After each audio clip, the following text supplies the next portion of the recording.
Hello everyone, welcome back to the channel. आज हम stoichiometry का एक बहुत इंपॉर्टेंट पार्ट पढ़ेंगे, limiting reagent, balancing chemical equations and amount of product. तो चलिए स्टार्ट करते हैं। सबसे पहले समझते हैं लिमिटिंग रिएजेंट क्या होता है। रिएक्शन हमारी तभी कंप्लीट होती है जब रिएक्टेंट्स अवेलेबल होते हैं, लेकिन अगर कोई एक रिएक्टेंट दूसरे से पहले ख़त्म हो जाए तो रिएक्शन वहीं रुक जाएगी और इसी रिएक्टेंट को हम लिमिटिंग रिएजेंट बोलते हैं। फॉर एग्ज़ाम्पल हमारे पास हाइड्रोजन और ऑक्सीजन है, इनको हमने रिएक्ट करवा के वाटर बनाना है, लेकिन जब हमने रिएक्शन की तो हाइड्रोजन हमारे पास ज़्यादा मात्रा में था और ऑक्सीजन रिएक्शन के टाइम पे ख़त्म ही हो गया। तो ये जो वाटर है ये तो बन नहीं पाएगा और रिएक्शन जो है वो वहीं पे रुक जाएगी। तो इस केस में जो ऑक्सीजन होगा वो क्या होगा, लिमिटिंग रिएजेंट। अब आपको याद रखना है कि जो लिमिटिंग रिएजेंट होता है वो अमाउंट ऑफ प्रोडक्ट को डिसाइड करता है। चाहे जो हमारे पास दूसरा रिएक्टेंट है वो जितना भी एक्स्ट्रा हो जाए, लेकिन प्रोडक्ट जो है वो सिर्फ लिमिटिंग रिएजेंट के अकॉर्डिंग ही बनेगा। और जो रिएक्टेंट जो बच जाता है हमारे पास, जो एक्सेस में है, उसको हम एक्सेस रिएजेंट कहते हैं। तो इसमें आपको कुछ इम्पॉर्टेंट पॉइंट्स याद रखने हैं कि जो रिएक्टेंट होगा, एक रिएक्टेंट हमेशा एक्सेस में होगा, जो प्रोडक्ट फॉर्म होगा वो हमेशा उसकी जो अमाउंट है वो लिमिटिंग रिएजेंट पे डिपेंड करेगी।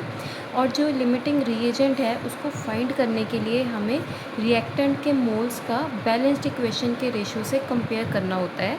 ये आगे हम न्यूमेरिकल्स के थ्रू समझेंगे। नेक्स्ट, कॉन्सेंट्रेशन को एक्सप्रेस करने के लिए हमारे पास कुछ मेथड्स होते हैं। तो वो कौन कौन से हैं, मास percent, weight by weight percent, mole fraction, molarity और मोलैलिटी। इनको हम नेक्स्ट वीडियो में डिस्कस करेंगे और इनके न्यूमेरिकल्स भी हम डिटेल में डिस्कस करेंगे। अब बात करते हैं बैलेंसिंग अ केमिकल इक्वेशन की। तो बैलेंसिंग केमिकल इक्वेशन का मतलब क्या है कि एक जो इक्वेशन है हमारे पास, उसमें जितने भी एलिमेंट्स आ रहे हैं, ठीक है, उनका जो लेफ़्ट हैंड साइड और राइट हैंड साइड में जो एटम्स है वो आपस में इक्वल होने चाहिए। जैसे हाइड्रोजन है, हाइड्रोजन के जितने इस साइड एटम्स हैं उतने ही सेम राइट हैंड साइड भी होने चाहिए। सेम ऑक्सीजन के जितने लेफ़्ट हैंड साइड एटम्स हैं सेम उतने ही राइट हैंड साइड में भी होने चाहिए। बस एक इसमें एक इम्पॉर्टेंट रूल क्या याद रखना है कि ये जो फॉर्मूला के अंदर जो ये सबस्क्रिप्ट है ना, जैसे H2 और O2, ये जो 2 सबस्क्रिप्ट हैं, इनको हम कभी भी चेंज नहीं करते हैं। सिर्फ जो इनके आगे हमने कोफिशिएंट्स लिखने हैं वो कोफिशिएंट्स हमारे चेंज होते हैं। फॉर एग्ज़ाम्पल हमारे पास फर्स्ट इक्वेशन है H2 + O2 it will give H2O। ठीक है, हाइड्रोजन और ऑक्सीजन मिलकर बना रहा है वाटर। तो अब ये जो इक्वेशन है हम पहले चेक कर लेते हैं ये बैलेंस्ड है कि नहीं है। अगर नहीं है तो हम इसको बैलेंस करेंगे। अब बैलेंसिंग के लिए क्या इंपॉर्टेंट है कि जितने भी एलिमेंट आ रहे हैं दोनों साइड के एटम सेम होने चाहिए उनके। तो अब यहाँ पे टोटल कितने नंबर ऑफ़ एटम्स आ रहे हैं, एक आ रहा है हाइड्रोजन और एक आ रहा है ऑक्सीजन। तो 2 एलिमेंट्स आ रहे हैं, एक आ रहा है हाइड्रोजन और एक आ रहा है ऑक्सीजन। हाइड्रोजन के अगर हम लेफ़्ट साइड पे देखें एटम्स तो कितने आ रहे हैं, यहाँ पे 2 हाइड्रोजन के एटम्स हैं। तो लेफ़्ट साइड पे कितने आए, 2। ऑक्सीजन के कितने हैं, 2। तो यहाँ पे ऑक्सीजन पे कितने आगे, लेफ़्ट हैंड साइड पे 2। अब यहाँ पे हाइड्रोजन के राइट हैंड साइड पे कितने हैं, 2। तो यहाँ पे RHS में कितने आगे, 2। और ऑक्सीजन का कितना है, 1। तो यहाँ पे ऑक्सीजन का कितना हो गया, 1। तो अब हाइड्रोजन के तो दोनों साइड सेम है, LHS में भी RHS में भी दोनों 2-2 एटम्स हैं, लेकिन ऑक्सीजन का LHS में 2 हैं और RHS में सिर्फ 1 ही है। तो इसको 2 बनाने के लिए हमें क्या करना पड़ेगा, इसके जो 1 एटम है उसको 2 से मल्टीप्लाई करना पड़ेगा। ठीक है, हम 1 इसको किससे मल्टीप्लाई करें ताकि हमारा 2 बन जाए, तो 2 से ही मल्टीप्लाई करेंगे। तो इसको जब हमने 2 से मल्टीप्लाई किया तो फर्स्ट स्टेप में हमने क्या किया, आप सबसे पहले एज इट इज़ इक्वेशन लिख दो, H2 + O2 will give H2O। तो अब हमने यहाँ पे ये जो ऑक्सीजन वाला ये जो एटम था जिसमें 1 ही था, तो उसको जब हमने 2 बनाने के लिए उसको यहाँ पे क्या कर दिया, उसके एटम को 2 से मल्टीप्लाई कर दिया। तो अब ये जो 2 है ये यहाँ पे इसका सबस्क्रिप्ट में नहीं लगेगा, ये आगे लगेगा कोफिशिएंट में। ठीक है जी, तो जब ये कोफिशिएंट में लग गया तो कोफिशिएंट में साथ में H, हाइड्रोजन भी तो ऐड हो गए क्योंकि ऑक्सीजन तो यहाँ पे अकेला नहीं था, इसके साथ हाइड्रोजन भी था। अब ये कोफिशिएंट में जो हमने 2 लगाया उसने हाइड्रोजन भी ऐड कर दिए। तो अब हम दोबारा से देख लेते हैं, अब इस साइड हाइड्रोजन 2 हैं, लेकिन अब इस साइड कितने हो गए, 2 × 2 4 हो गए। और यहाँ पे ऑक्सीजन 2, यहाँ पे ऑक्सीजन 2, ऑक्सीजन तो बैलेंस हो गया, लेकिन हाइड्रोजन जो है वो उसका आइटम्स जो है वो गड़बड़ हो गए। तो अब यहाँ पे राइट जो लेफ़्ट साइड है उस पे कितने हैं 2, तो यहाँ हमने 2 लिख लिया, लेकिन इस साइड कौन कितने हो गए 4। ऑक्सीजन के दोनों साइड 2 बैलेंस हो गए। तो अब इसको 2 को 4 बनाने के लिए हम क्या करेंगे, 2 को मल्टीप्लाई कर देंगे 2 के साथ। तो अब यहाँ पे भी कितने हो गए 4।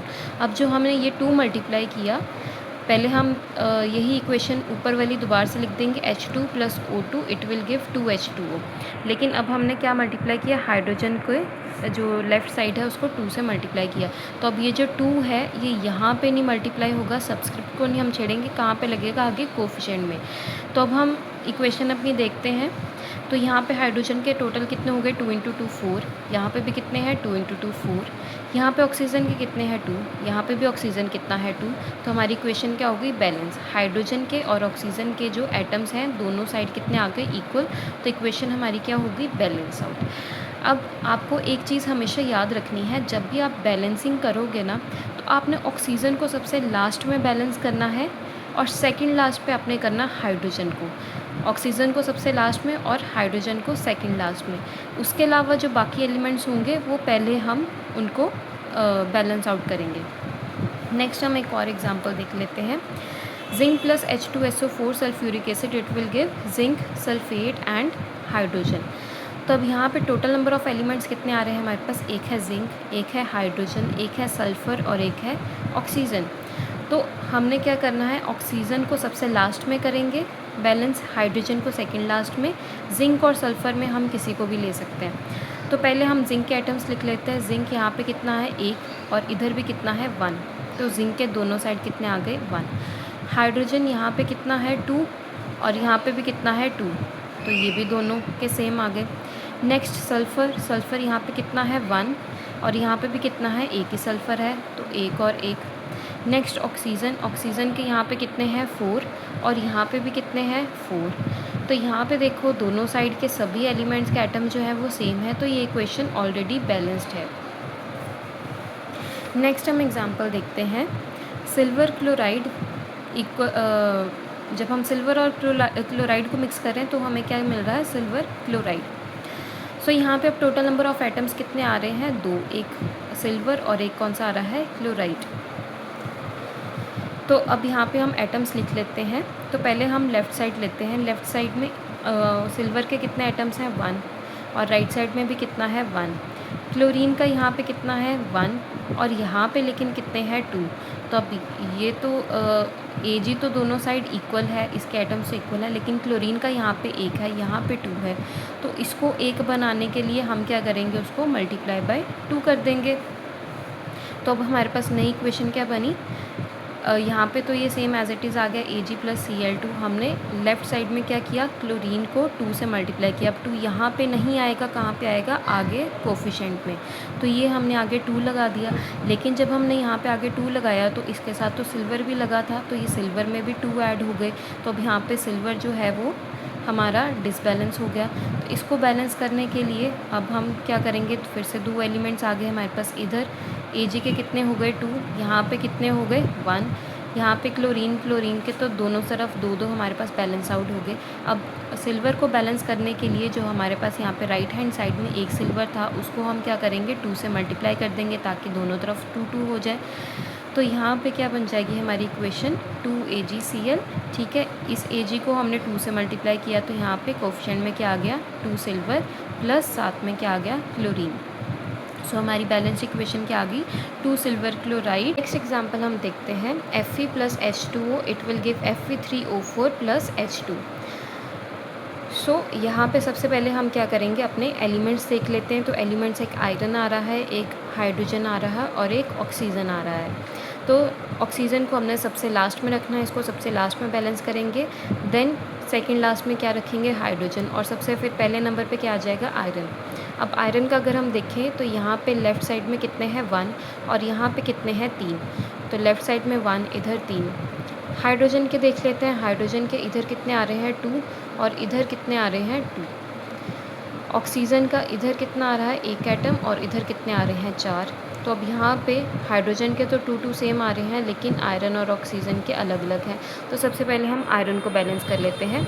तो आयरन का इधर 1 एटम है और इधर कितने हैं 3, तो इस 1 को 3 बनाने के लिए हम क्या करेंगे, मल्टीप्लाई बाय 3। तो फर्स्ट हमारा स्टेप में क्या आ गया, इधर हमने जो 3 से मल्टीप्लाई किया तो वो किधर आ गया, इधर हमारा कोफिशिएंट में, तो 3Fe प्लस वाटर, ठीक है, H2O, और साथ में Fe3O4 plus H2, rest of equation हमारी सेम आ जाएगी। अब इस इक्वेशन में चेक करते हैं क्या डिसबैलेंस हुआ हमारा। यहाँ पे आयरन 3 हो गई, यहाँ पे आयरन 3 हो गए। अब यहाँ पे आयरन के साथ जो हमने कोफिशिएंट लगाया इसके साथ तो कुछ था नहीं जो हमारा डिसबैलेंस होगा, तो अब यहाँ पे सिर्फ क्या बचा, ऑक्सीजन। हाइड्रोजन भी दोनों तरफ 2-2 है और ऑक्सीजन का लेकिन यहाँ पे 1 है, यहाँ पे 4 है। तो नेक्स्ट स्टेप में हम क्या करते हैं, ऑक्सीजन को पहले कर लेते हैं बैलेंस आउट। तो यहाँ पे ऑक्सीजन को बैलेंस आउट करने के लिए इधर हमारे पास 1 था और इधर 4 थे, तो इधर हम क्या कर देंगे, मल्टीप्लाई बाय 4। अब यहाँ पे हाइड्रोजन तो ऑलरेडी इस इक्वेशन के अकॉर्डिंग तो बैलेंस था ना, इसलिए हमने हाइड्रोजन को नहीं पहले छेड़ा, तो ऑक्सीजन ही बचा था तो पहले हम ऑक्सीजन को ले लिया। तो यहाँ पे 1 थे तो इसको 4 बनाने के लिए हमने क्या किया, 4 से मल्टीप्लाई। अब ये 4 यहाँ पे नहीं लगेगा, कहाँ पे लगेगा, कोफिशिएंट में। तो यहाँ पे जब हमने कोफिशिएंट में लगाया, रेस्ट ऑफ इक्वेशन हमारी सारी एज इट इज़ आ गई, जस्ट यहाँ पे हमने 4H2O बना लिया। लेकिन जब यहाँ पे ये ऑक्सीजन 4 हुए तो हाइड्रोजन भी ऐड हो गए, तो अब हमारा हाइड्रोजन डिसबैलेंस हो गया।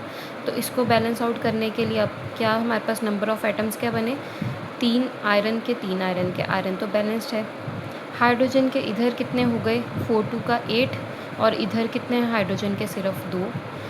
ऑक्सीजन के इधर 4 है, इधर 4 है, बैलेंस आउट हो गया, लेकिन हाइड्रोजन रह गया। तो हाइड्रोजन के अब इधर 2 हैं, इधर 8 है, तो इधर 2 को 8 बनाने के लिए हम क्या करेंगे, मल्टीप्लाई बाय 4। अब ये जो 4 है ये कहाँ पे लग जाएगा, उसके कोफिशिएंट में। तो नेक्स्ट इक्वेशन हमारी एज इट इज़ पूरी लास्ट इक्वेशन लिख के जस्ट हमने कोफिशिएंट में क्या लिख देना है, 4। तो अब हम चेक कर लेते हैं, 3 आयरन 3 आयरन, यहाँ पे 4 2 8 हाइड्रोजन, 4 2 8 हाइड्रोजन, यहाँ पे 4 ऑक्सीजन और यहाँ पे भी 4 ऑक्सीजन। तो हमारी इक्वेशन क्या हो गई, बैलेंस आउट। लास्ट एग्जांपल है हमारे पास C3H8 plus O2, it will give CO2 plus water. So अब इसमें देख लेते हैं हम टोटल नंबर ऑफ़ एलिमेंट्स कितने आ रहे हैं। एक आ रहा है कार्बन, एक आ रहा है हाइड्रोजन और एक आ रहा है ऑक्सीजन। तो 3 एलिमेंट्स आ रहे हैं। ऑक्सीजन को सबसे लास्ट में बैलेंस करेंगे, हाइड्रोजन को सेकंड लास्ट में, और सबसे पहले हम कार्बन को बैलेंस आउट कर लेते हैं। ये थोड़ा सा कॉम्प्लेक्स है तो इसको ध्यान से समझना। तो सबसे पहले अगर हम स्टेप बाय स्टेप चलेंगे तो बिल्कुल ईजी लगेगा आपको। सबसे पहले कार्बन के हम देख लेते हैं एटम्स। यहाँ पे कार्बन के कितने एटम्स आ रहे हैं, 3, और यहाँ पे कितना है कार्बन का 1 एटम। हाइड्रोजन के इधर कितने एटम्स हैं, 8, और इधर हाइड्रोजन के कितने हैं, 2। ऑक्सीजन के इधर कितने हैं, 2 एटम्स, और यहाँ पे कितने हैं ऑक्सीजन के, 2 तो ये और 1 ये, टोटल कितने हो गए, 3। अब हम सबसे पहले क्या करेंगे, कार्बन को बैलेंस करेंगे। इधर 3 थे, इधर 1 था, तो इधर 1 को 3 बनाने के लिए हम क्या कर देंगे, मल्टीप्लाई बाय 3। पहले हमने सारी इक्वेशन एज इट इज़ लिखी, जिसमें हमने मल्टीप्लाई किया बस उसके कोफिशिएंट में हमने वो नंबर लिख देना है। तो यहाँ पे क्या आ गया, 3CO2, बाकी सारी equation as it is same. तो अब इस इक्वेशन में देखते हैं कार्बन के 3 एटम्स, कार्बन तो बैलेंस हो गया। हाइड्रोजन के 8, यहाँ पे हाइड्रोजन के 2 हैं, तो हाइड्रोजन अभी हमारा यहाँ पे डिसबैलेंस है। ऑक्सीजन के यहाँ पे 2, और यहाँ पे जब 3 हमने कार्बन के साथ लगाया तो ऑक्सीजन और इसमें ऐड हो गए, तो ये कितना बन गया, 3 2 का 6 + 1 7। तो ऑक्सीजन के अब हमारे पहले 3 थे लेकिन अब कितने बन गए, 7। ऑक्सीजन को बाद में हम करेंगे, पहले हमारा जो यहाँ पे हाइड्रोजन डिसबैलेंस है इसको हम बैलेंस कर लेते हैं। तो यहाँ पे ऑक्सीजन के 8 थे रिएक्टेंट्स में, प्रोडक्ट में 2 है, तो इसको 8 बनाने के लिए हम क्या कर देंगे, मल्टीप्लाई बाय 4। तो अब हमने हाइड्रोजन को राइट हैंड साइड पे 4 मल्टीप्लाई किया, तो वहीं पे सारी इक्वेशन ऊपर वाली लास्ट इक्वेशन सारी एज इट इज़ लिखेंगे, बस जहाँ पे जो हमने मल्टीप्लाई किया हाइड्रोजन को तो उसके कोफिशिएंट में हमारे पास क्या आ जाएगा, 4। तो यहाँ पे क्या बन गया, 4H2O। अब दोबारा से इक्वेशन देख लेते हैं। C के 3 कार्बन के दोनों तरफ 3, हाइड्रोजन के इधर 8, इधर भी 4 2 का 8 बन गए। इधर ऑक्सीजन 2, लेकिन इधर कितने हो गए, 3 × 2 6, प्लस यहाँ पे 4, साथ में ये हाइड्रोजन के साथ जब 4 आया तो इधर इसमें भी 4 ऐड हो गए, तो 3 2 का 6 प्लस 4 ऑक्सीजन ये वाले, तो 6 + 4 टोटल कितने हो गए, अब हमारे पास 10, पहले कितने थे, 7। यहाँ पे ऑक्सीजन 2 है, यहाँ पे 10 है, तो 2 को 10 बनाने के लिए हम क्या करेंगे, 2 × 5। तो ये 5 हमने रिएक्टेंट्स में किया तो इधर रिएक्टेंट्स वाले ऑक्सीजन के साथ क्या आ गया 5। बाकी रेस्ट ऑफ द इक्वेशन हमारी आ गई सेम। अब लास्ट में हम एक बार दोबारा से चेक कर लेते हैं अपनी इक्वेशन। यहाँ पे कार्बन के 3 एटम्स, यहाँ पे भी कार्बन के 3 एटम्स, हाइड्रोजन के इधर 8 हैं, इधर 4 का हाइड्रोजन के 8, इधर ऑक्सीजन के 5 × 2 10, और यहाँ पे ऑक्सीजन 3 × 2 6 प्लस ये 4 ऑक्सीजन, तो कितने हो गए 10। तो इक्वेशन क्या हो गई हमारी बैलेंस्ड। तो ये हमारे पास आ गई बैलेंस्ड इक्वेशन। यहाँ पे सिर्फ आपको यही एक रूल याद रखना है कि जब भी हमने जो एटम्स ऐड किए हैं, जो हमने मल्टीप्लाई करके लिखे हैं, वो हमेशा कोफिशिएंट्स में आएंगे। कभी भी ये सबस्क्रिप्ट वाले हम एटम्स को चेंज नहीं करते हैं। नेक्स्ट हम कुछ लिमिटिंग रिएजेंट के रिलेटेड न्यूमेरिकल्स को डिस्कस कर लेते हैं। सो न्यूमेरिकल्स में आपको एक कुछ स्टेप्स याद रखने हैं, उसी स्टेप्स में हमारे सारे न्यूमेरिकल्स हम फाइंड आउट कर सकते हैं। सो सबसे पहले जो भी आपका न्यूमेरिकल गिवन होगा, सबसे पहले आपने उस न्यूमेरिकल के रिलेटेड जो भी केमिकल इक्वेशन बनती है वो इक्वेशन लिख के उसको बैलेंस्ड फॉर्म में लिखना है। नेक्स्ट हमारा क्या है कि उसमें हमने जो भी हमारे मासेस गिवन है उनको हमने मोल्स में कन्वर्ट करना है। देन हमने मोल रेशियो फाइंड आउट करनी है। उसके बाद लिमिटिंग रिएजेंट अगर हमसे पूछा गया है तो वो, और लास्ट में कितना हमारा प्रोडक्ट बना उस एजेंट से, तो रिएजेंट से उसको हम फाइंड आउट करेंगे। तो इसी हम स्टेप बाय स्टेप से हम न्यूमेरिकल्स को सॉल्व करेंगे। सो फर्स्ट न्यूमेरिकल हम देख लेते हैं। Calculate the amount of water in grams produced by the combustion of 16 gram of methane. So सबसे फर्स्ट स्टेप हमने क्या देखा कि सबसे पहले हमने क्या करना है, बैलेंस्ड इक्वेशन को लिखना है। सबसे पहले हमने क्या करना है, बैलेंस इक्वेशन को लिखना है। तो यहाँ पे कंबशन का पूछा है, तो सबसे पहले हम कंबशन की इक्वेशन लिख लेते हैं। तो कंबशन की इक्वेशन होती है CH4 + 2O2, it will give CO2 + 2H2। ये हमारा हो गया फर्स्ट स्टेप। अब क्वेश्चन में बोला क्या गया है कि कंबशन का रिएक्शन हुआ है जिसमें हमने 16 ग्राम ऑफ अगर मीथेन ली है तो उसमें से कितना अमाउंट ऑफ वाटर हमें निकालना है, कितना अमाउंट ऑफ वाटर बनेगा, और ये निकालना है हमें ग्राम्स में। सेकंड स्टेप क्या है, कन्वर्ट इनटू मोल्स। तो अब यहाँ पे जो हमें मास गिवन है CH4 का मीथेन का, उसको हम मोल्स में कन्वर्ट करेंगे। सबसे पहले मास ऑफ मीथेन हमें कितना गिवन है 16 ग्राम्स, और मोलर मास मीथेन का हम निकाल लेंगे। तो कार्बन का कितना होता है 12, और हाइड्रोजन का कितना होता है 1। तो 4 हाइड्रोजन है तो मल्टीप्लाई क्या हो जाएगा 4। तो टोटल मोलर मास कितना आ गया मीथेन का 16 ग्राम्स। तो अब इसको हम मोल्स में कन्वर्ट कर लेते हैं मास को। तो उसका फॉर्मूला क्या होता है, given mass by molar mass. तो कितना है 16/16 आ जाएगा। तो टोटल कितना बन गया 1 मोल, मतलब 16 ग्राम मीथेन में टोटल कितने मोल्स ऑफ मीथेन है, 1 मोल ऑफ मीथेन है। नेक्स्ट थर्ड स्टेप क्या है, हमें मोल रेशियो को यूज़ करना है। थर्ड स्टेप में हम क्या करेंगे, मोल रेशियो को यूज़ करेंगे। तो इसके लिए हमारे पास सबसे पहले हम अपनी इक्वेशन देखते हैं। तो यहाँ पे मीथेन और वाटर की बात की गई है। तो इक्वेशन के अकॉर्डिंग अगर हम मीथेन का 1 मॉलिक्यूल ले रहे हैं तो 2 मॉलिक्यूल्स ऑफ वाटर बन रहे हैं, यानी कि अगर हम 1 मोल मीथेन लेते हैं तो हमारे पास 2 मोल बन रहे हैं वाटर के। इक्वेशन से हमें क्या पता लग रहा है, 1 मोल मीथेन से हमारे पास कितने बन रहे हैं 2 मोल्स वाटर के। तो इसका मतलब रेशियो कितनी आ गई 1:2। रेशियो कितनी आ गई हमारे पास 1:2। तब हमें सिंपली क्या करना है कि 1 मोल ऑफ मीथेन क्या दे रहे हैं 2 मोल्स ऑफ वाटर। अब ये तो हमें पता है कि 1 मोल किसके इक्वल, हमने निकाला कि 16 ग्राम के इक्वल है मीथेन। बस अब हम ये पता करना है कि जो 2 मोल्स ऑफ वाटर है ये ग्राम्स में कितने किस वैल्यू के इक्वल है। तो अब इसमें ये जो मोल्स हैं वाटर के, इसको हमने किस में कन्वर्ट करना है, ग्राम्स में। क्वेश्चन में हमें ग्राम्स में पूछा गया है।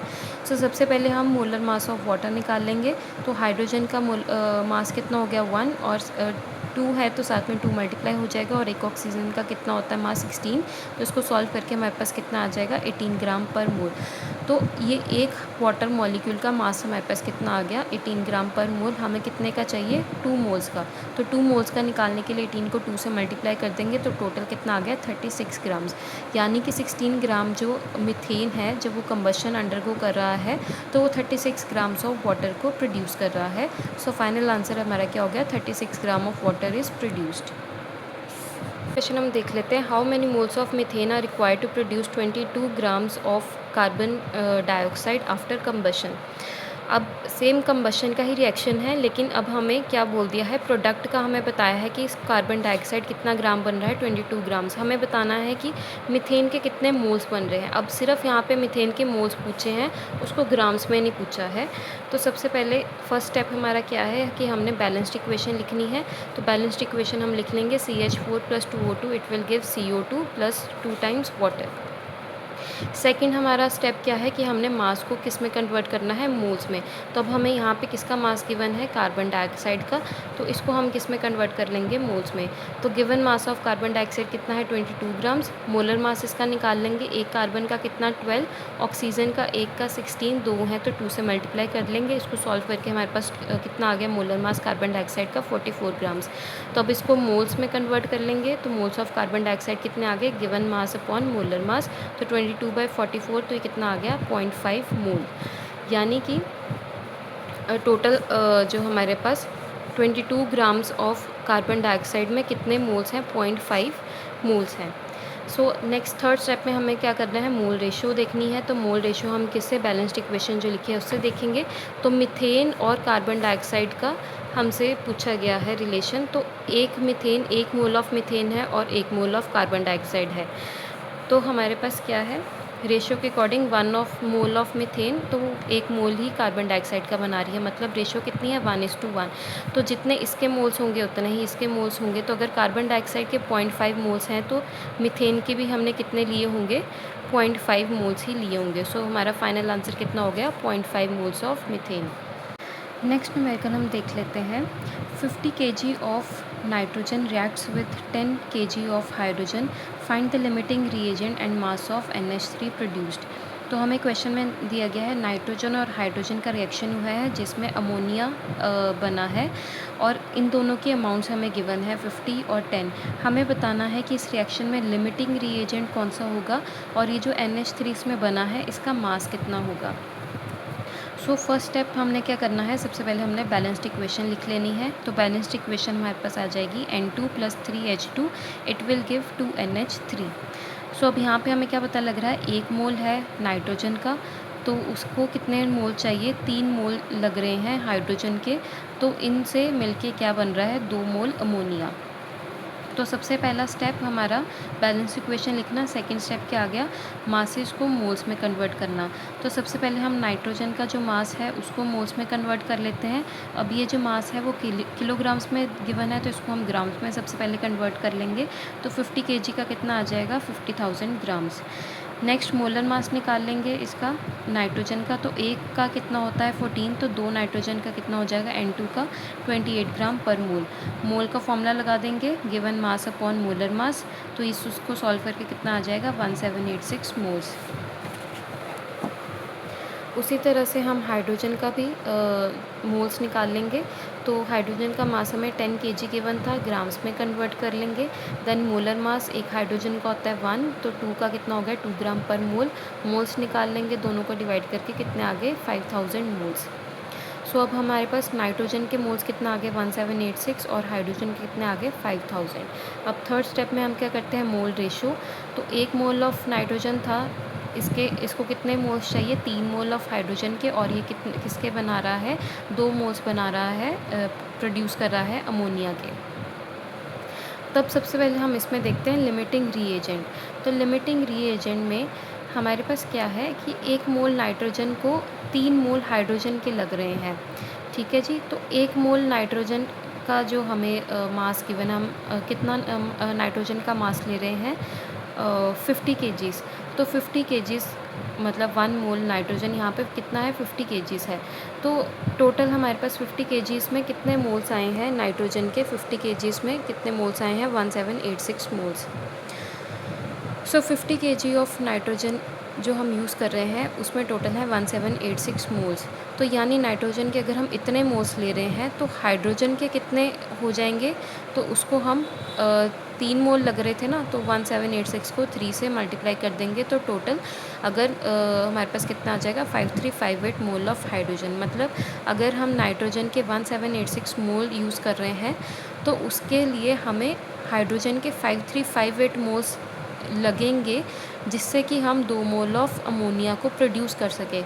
लेकिन हमारे पास हाइड्रोजन गिवन कितना है, वो तो हमारे पास सिर्फ 10 केजीज़ गिवन था। उसको जब हमने मोल्स में कन्वर्ट किया तो वो हमारे पास सिर्फ 5000 मोल्स बने।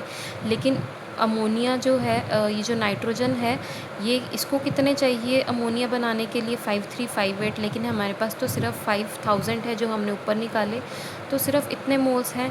तो मतलब यहाँ पे हाइड्रोजन हमारे पास कम पड़ रहा है रिएक्शन करने के लिए। तो हाइड्रोजन क्या हो गया हमारे पास, लिमिटिंग रीएजेंट। तो फर्स्ट हमारा पार्ट तो कंप्लीट हो गया जिसमें हमें पूछा था कि लिमिटिंग रिएजेंट कौन सा है इस रिएक्शन में, तो कौन सा है, हाइड्रोजन। नेक्स्ट हमसे पूछा गया था कि जो अमोनिया बना इसका मास कितना होगा। तब हमें पता है, हमने पीछे डिस्कस किया कि जो हमारे पास प्रोडक्ट बन रहा है वो किस पे डिपेंड करता है, लिमिटिंग रिएजेंट पे डिपेंड करता है। तो इसका मास निकालने के लिए हम हाइड्रोजन का यूज़ करेंगे। तो सबसे पहले हम इक्वेशन में हमारे पास क्या है कि 3 मोल लग रहे हैं 2 मोल अमोनिया बनाने के लिए। तो 3 मोल हाइड्रोजन बनाने के लिए 2 मोल अमोनिया लग रहे हैं।